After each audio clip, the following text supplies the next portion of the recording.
You check your phone the moment you wake up. A message from a friend, news from across the world, a photo from someone 3,000 miles away, arriving in under a second. You don't think twice about it. You never do. But here is the thing almost nobody stops to ask. Who carried that message before electricity existed? Who was fast enough, reliable enough, loyal enough to cross mountains and oceans and battlefields and bring the words that changed history?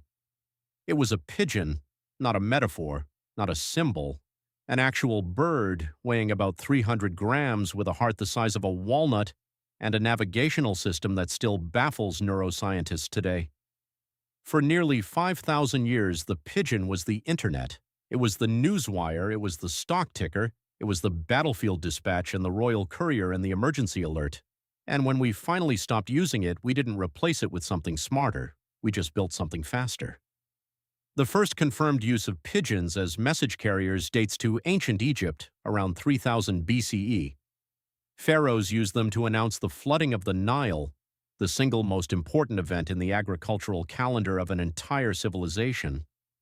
A missed flood signal meant famine. A pigeon carrying that message wasn't a luxury, it was infrastructure.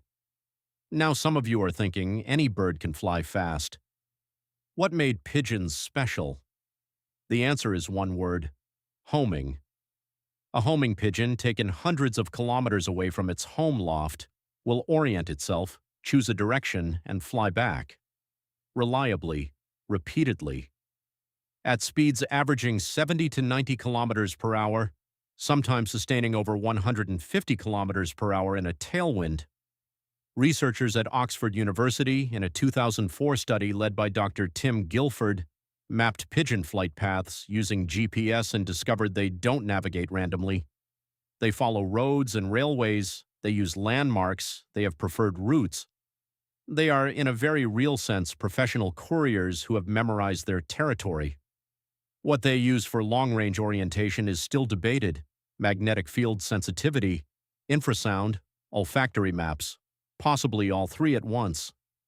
Dr. Cordula Mora at the University of Auckland published research in 2004 demonstrating that pigeons have magnetic particles in their beaks, biological compasses essentially. The bird's skull contains structures that detect the angle and intensity of Earth's magnetic field. It knows where it is. It always knows. By 12th century Baghdad, the caliph's postal system included a dedicated pigeon relay network with trained handlers, standardized message tubes, and documented delivery records.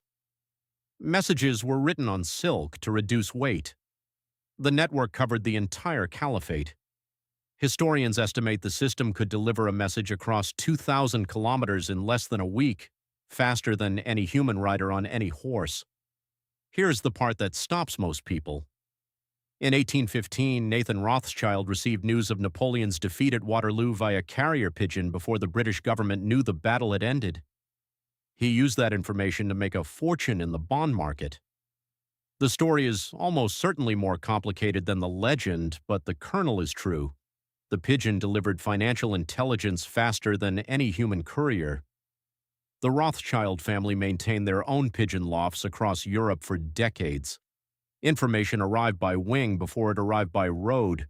Compare that to the field soldier in the same era. A general in 1815 commanded thousands of men across kilometers of terrain and communicated by horse, by runner, by flag signal, every method slow, every method losable, every method killable.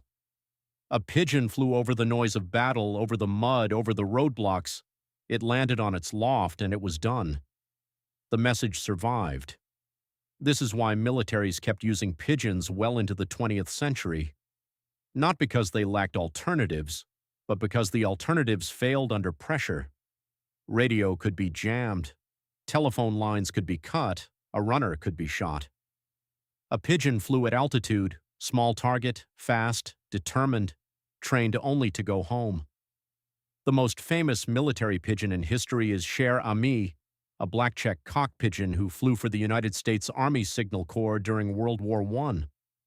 On October 3, 1918, in the Argonne Forest, a battalion of American soldiers was trapped behind German lines.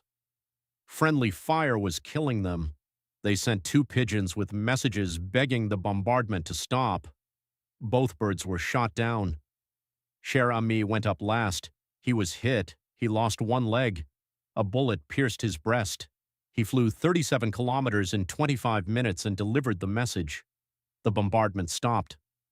194 men survived. Cher Ami received the Croix de Guerre. He is mounted in the Smithsonian today. Now, some of you are thinking, that's a beautiful story, but that's the past.